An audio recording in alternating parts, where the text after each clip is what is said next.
Behind closed doors? Well, there's a lot of operational details that can't be discussed publicly, obviously, for obvious reasons. So as we move forward, we'll describe our process, which is a threefold process in Venezuela. I've described it to them now. Step one is the stabilization of the country. We don't want it descending into chaos. Part of that stabilization, and the reason why we understand and believe that we have the strongest leverage possible, is our quarantine. As you've seen today, 2 more ships were seized. We are in the midst right now and in fact about to execute on a deal to take all the oil. They have oil that is stuck in Venezuela. They can't move it because of our quarantine and because it's sanctioned. We are going to take between 30 and 50 million barrels of oil. We're going to sell it in the marketplace at market rates, not at the discounts Venezuela was getting. That money will then be handled in such a way that we will control how it is dispersed in a way that benefits the Venezuelan people, not corruption, not the regime. So we have a lot of leverage to move on the stabilization front. Whoa, okay, I agree with all that so far. But what about the corruption that we have here in America? The intentions that we have from the corrupted people in our government? We can't just shy away thinking that our government is entirely, perfect. We know there's corruption because President Trump himself has said we have corruption in government many times for many, many years, talking about why he even wanted to run for president, to get rid of the swamp. Everybody remembers this, the swamp. He kept saying that during his whole campaign run for 2016. That he stopped using that when he ran again this time. Why is that? Why was that? Knowing damn well the whole Biden administration should be in jail for what they did to this country. Let's continue on to this. I'm going to go off on a tangent, so let's continue this real quick.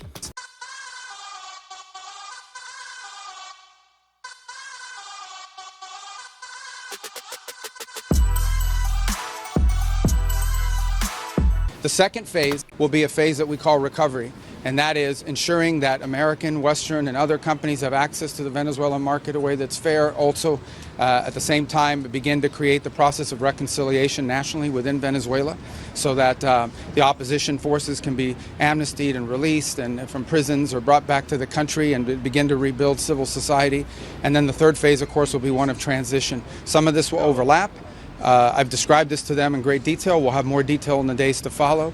But we feel like we're moving forward here in a very positive way. How long will this take, Secretary? Some senators who were in that briefing describing your operation variously as that you're winging it, that there's no plan for Venezuela going forward. Yeah, I know. They're going to say that. I used to be a senator too. That's what you always say when it's the other party. The bottom line is we've gone into great detail with them about the planning. We've described it to them. In fact, it's not just winging it. It's not just saying or speculating it's going to happen. It's already happening. Like the oil arrangement that we've made with PDVSA on their sanctioned oil that they can't move. Understand, they are not generating any revenue from their oil right now. They can't move it unless we allow it to move because we have sanctions, because we're enforcing those sanctions. This is tremendous leverage. We are exercising it in a positive way. The president described it last night. Secretary will have more to say on it today, who is involved in running this portfolio. And we feel very positive that not only will that generate revenue that will be used to the benefit of the Venezuelan people, and we're ensured that that's what the case is, but it also gives us an amount of leverage and influence and control over how this process moves forward. Mr. Secretary, on Denmark, sir. Mr. Secretary, on Denmark. Why has the administration not taken Denmark's offer to discuss the situation in Greenland? And well, I'll be meeting with them next week. But will you take military intervention off the table? I'm not here to talk about Denmark or military intervention. I'll be meeting with them next week. We'll have those conversations with them then. And but I'm not having anything further to add to that today. Can you clarify your comment? And listen, they need to answer this woman's question because she's asked it like 5 times. And she's like right next to his ear. What we should be grateful here in America is that we have the ability to have reporters out here to question, these political figures and really figuring out what the hell is happening, what is going on, why the decision making of the president and the officials up there are making these decisions, asking all the valid questions that we can come up with to ensure that this all gets relayed to the American people so we can either agree or disagree. And if the majority of people agree, great. We want to keep these type of people in power. If we disagree, that's when we make it known to, these officials that we don't agree with it and they need to change their way of doing things or the decision making of certain things by reporting.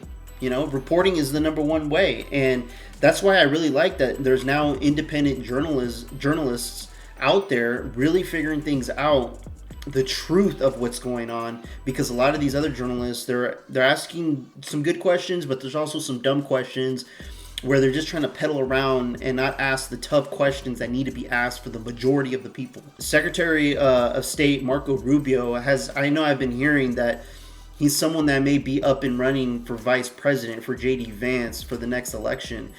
Honestly, I would actually choose Marco Rubio for president more than vice president at this point. I've heard him speak many times, and I like the way he presents himself. He gets to the point of the questions, and if he can't discuss something, he makes it very clear and known. It's going to be like that in government. You can't be fully transparent, because especially if it has to do with some type of military or some type of operation that could be detrimental to the whole operation. So it's best to keep certain things quiet, but after things are done, it should be exposed to the American people, in my opinion. Comments to lawmakers, does the U.S. intend to buy Greenland? Does the U.S. intend to buy Greenland? Can you clarify your comments to lawmakers this week? Well, that's always been the president's intent from the very beginning. He said it very early on. I mean, this is not new. He talked about it in his first term, and he's not the first U.S. president that has examined or looked at how could we acquire Greenland. There's an interest there. But so I just reminded them of the fact that not only did Truman want to do it, but President Trump's been talking about this since his first term. The White House put out a statement last night saying that the military option is on the table. Lost a lot of weight. Thank you, Mr. Secretary. They said the military option is on the table. So is the administration really willing to risk the NATO alliance by potentially moving ahead with military operations? What I think the White House said yesterday is what I will tell you now, and I've always said. The president always retained the option. Every president, not this president, every president always retains the option. I'm not talking about Greenland. I'm just talking about globally. If the president identifies a threat to the national security of the United States, every president retains the option to address it through military means. As a diplomat, which is what I am now, and what we work on, we always prefer to settle it in different ways. That included in Venezuela.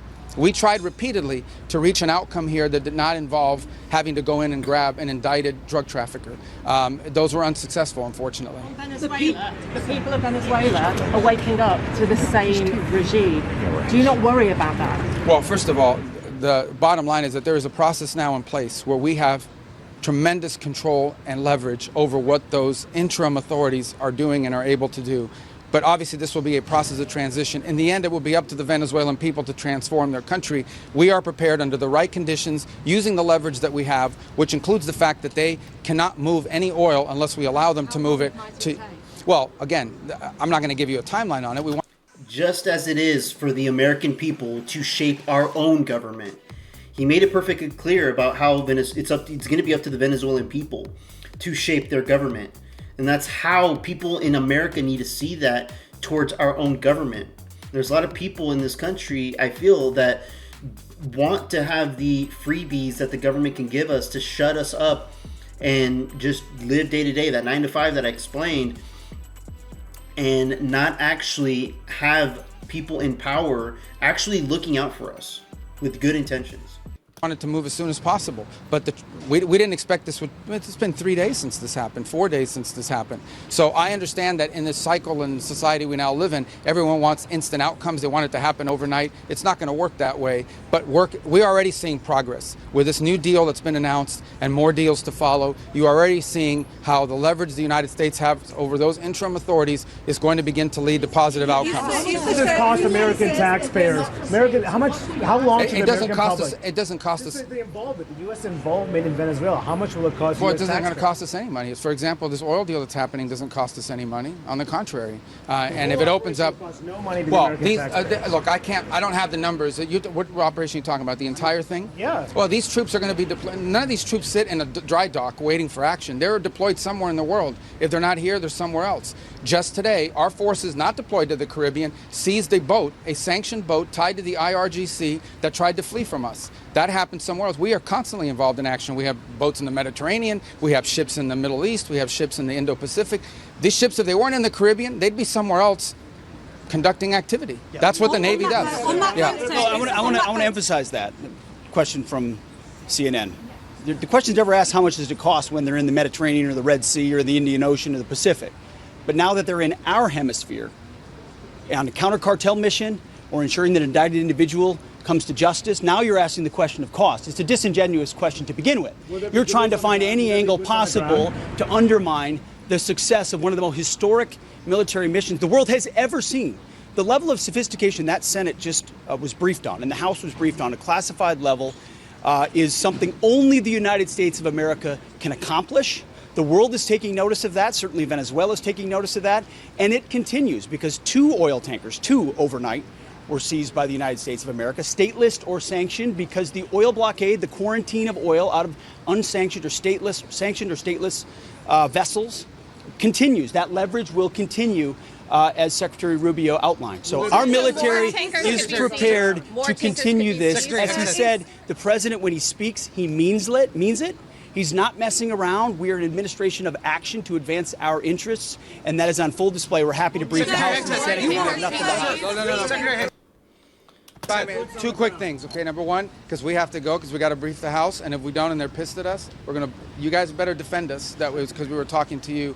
I would make one more point, and it's a very interesting point. One of those ships that was seized that had oil in the Caribbean, you know what the interim authorities are asking for in Venezuela? They want that oil that was seized to be part of this deal. They understand that the only way they can move oil and generate revenue and not have economic collapse is if they cooperate and work with the United States, and that's what we see are going to happen. We got to go talk to the House, guys. And listen, I actually agree with that, and that's something a lot of people should be questioning themselves.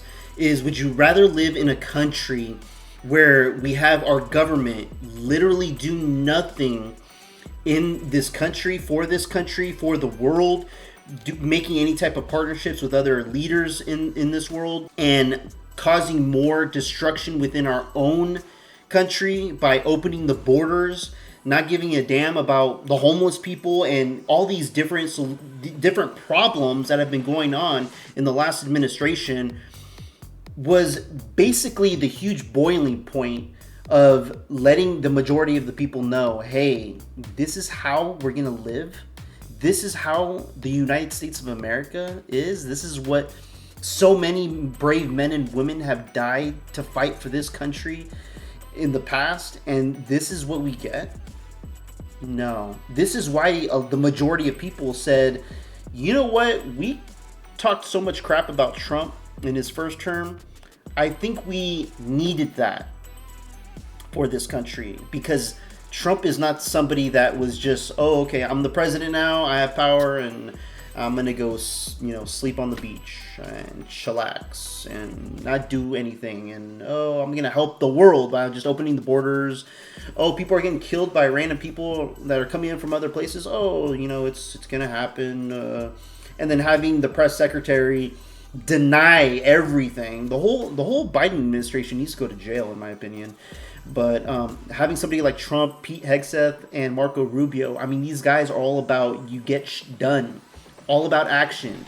And that's what we need in America. We need to show action to let the world know we're not someone that's going to be easily trifled with. Like, you're not someone that's going to use your sleeper cells at any given moment to destroy this country, take over America. We can't allow that to happen, and we need strong leadership.